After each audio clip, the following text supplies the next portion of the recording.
வணக்கம் and welcome back to our channel மக்களே. நான் உங்கள் கீர்த்தி கதா பேசிட்டு இருக்கேன். நம்ம இந்த வீடியோவில் பார்க்க போகிற ஒரு முக்கியமான விஷயம், என்ன முக்கியமான விஷயம் அப்படின்னா, பிஃபோர் கோயிங் இந்த வீடியோ உங்கள் ஃப்ரெண்ட்ஸ் யாராவது வாரமானா மாசமானா இந்த ஓயோ ரூம்ஸ்லேயே ஸ்டே பண்ணுவான் தங்கிடுவான் அப்படின்னு இருக்கிறவங்கள கரெக்டாக டேக் பண்ணி அவங்களுக்கு இந்த வீடியோ ஷேர் பண்ணுங்க. ஏன்னா அவங்களுக்கு தான் இந்த வீடியோ ரொம்ப இன்ஃபர்மேட்டிவாக இருக்கும் அப்படின்னு நினைக்கிறேன். ஏன் அப்படின்னா, ஓயோ ஹோட்டல்ஸ் அப்படின்னும் போது நார்மலாக அது ஒரு ஹோட்டல்ஸ் தான். பட் ஓயோ ஹோட்டல்னு சொல்லும் போது அதுக்கு இன்னொரு மறுபக்கமும் இருக்குது. ஓயோ ஹோட்டல்ஸில் கல்யாணம் ஆகாத கப்புள்ஸ் தான் நிறைய பேர் ஸ்டே பண்ணுவாங்க. ஃபார் 1 hour 2 hour இல்லை ஃபார் அ டே ஒரு 6 hours அந்த மாதிரி ஸ்டே பண்ணுறது தான் அதிகம். அப்படின்றது தான் ஓயோ ஹோட்டல்ஸில் பரவலாக நம்ம பேசப்பட்டு இருக்க ஒரு பேசும் பொருளாக தான் ஓயோ ஹோட்டல்ஸ் இப்போ வரைக்கும் இருந்துட்டு இருக்கு. இதில் ஏன்னா புதுசாக நீ சொல்ல போகிறாங்கன்னு கேட்டிங்கன்னா, மீரூட் அப்படின்ற இடத்துல வந்த ரிப்போர்ட்டின் படி ஓயோ ஹோட்டல்ஸில் இப்போ புது அனௌன்ஸ்மெண்ட் ஒன்று விட்டுருக்காங்க. அந்த அனௌன்ஸ்மெண்ட் கேட்கும் போது சில பேருக்கு மனசடைஞ்சு போயிருக்கலாம்.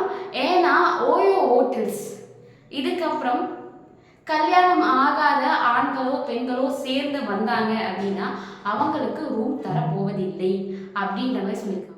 அந்த மாதிரி வரவங்க கிட்ட இவங்க அதையும் நான் கல்யாணம் ஆயிடுச்சுன்னு சொல்லிட்டு போயிட்டே இருப்பேன் அப்படின்னு நீங்கள் சொன்னீங்கன்னா உங்கள் ரிலேஷன்ஷிப்புக்கு ஒரு ஆதாரத்தை கேட்குறாங்க. அதாவது கல்யாணமான கப்புள்ஸாக நீங்கள் இருந்தீங்க அப்படின்னா உங்கள் கல்யாணம் ஆனதுக்கான சாட்சி அங்கே கொடுத்தா தான் உங்களுக்கு ரூம் தருவாங்க அப்படின்ற மாதிரி சொல்லியிருக்காங்க.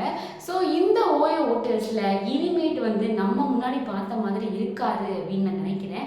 ஸோ ஓயோ ஹோட்டல்ஸில் இது இப்போ மிரூட்டில் இதை அமல்படுத்தியிருந்தாலும் மற்ற ஓயோ ஹோட்டல்ஸ்லையும் இந்த மாதிரி பண்ண போகிறாங்களா அப்படின்றத விரைவில் தான் தெரிஞ்சுக்கணும். மேபி இந்த ஓயோ ஹோட்டல்ஸை பங்கமாக யூஸ் பண்ணிட்டு இருந்த பல பேருக்கு பயங்கரமான அடி. ஸோ ஓயோ ஹோட்டல்ஸில் இனிமேட்டு கப்புள்ஸாக நீங்கள் போய் ஒதுங்க போகிறீங்க அப்படின்னா உங்களுக்கு அங்கே இடம் கிடையாது. ஸோ ஐ திங்க் ஸோ இந்த டிசிஷன் ஓயோ ஹோட்டல்ஸில் ஒரு பெஸ்ட்டான டிசிஷனே சொல்லலாம். ஏன்னா ஓயோ ஹோட்டல்ஸ் முன்னாடி லார்ஜஸ்ட்லாம் ரேட் போய் பார்த்துருப்போம். ஆனால் ஓயோ ஹோட்டல்ஸ்க்கு ரேட்ஸ் கிடையவே கிடையாது. ஒரு ரெட் லைட் ஏரியா மாதிரி அது இருந்துச்சு. ஸோ இனிமேல் அந்த மாதிரி ஓயோ ஹோட்டல்ஸ் இருக்காதுன்னு நினைக்கிறேன். ஸோ இது ஒரு பெஸ்ட் டிசிஷன் சொல்லலாம். ஸோ இது மற்ற எல்லா ஓயோ ஹோட்டல்ஸ்லையும் அமல்படுத்தணும், இது சாத்தியமாக்கணும் அப்படின்றது என் சைட்லேருந்து ஒரு ரெக்வஸ்ட். ஏன்னா ரொம்ப கெட்டு போயிடுச்சு இந்த காலம் அப்படிங்கிற மாதிரி இருக்கு. நான் ரொம்ப பழைய ஆழ்வான்னு நான் பேசிட்டு இருக்கேன். நான் 2K கிட்ட அப்படிங்கிறது ரொம்ப பரிதாபமாக தெரிவித்துக் கொள்கிறேன். ஸோ இந்த வீடியோ உங்களுக்கு ஒரு இடத்துல இன்ஃபர்மேட்டிவாக இருந்திருக்கும். அண்ட் யாரெல்லாம் ஓயோ ஹோட்டல்ஸில் இப்படி ஒரு சேஞ்சை கொண்டு வந்தது ஒரு பெஸ்ட்டான டிசிஷன், ஒரு சூப்பரான டிசிஷன் நினைக்கிறீங்களோ மறக்காமல் கமெண்ட் பண்ணுங்கள். இல்லை இது ஒரு வேர்ஸ்ட் டிசிஷன் அப்படின்னு நீங்கள் சொல்கிறீங்க அப்படின்னா ஏன், எதனால இது உங்களோட வேர்ஸ்ட் டிசிஷன் அப்படின்னு நீங்கள் சொல்கிறீங்க அப்படின்றதையும் கீழே கமெண்ட் செக்ஷனில் ஷேர் பண்ணுங்கள். அண்ட் அன்டில் தென் நான் உங்களுக்கு கீர்த்தி கதா பேசிகிட்டு இருக்கேன். பாய் பாய் மக்களே, டாடா.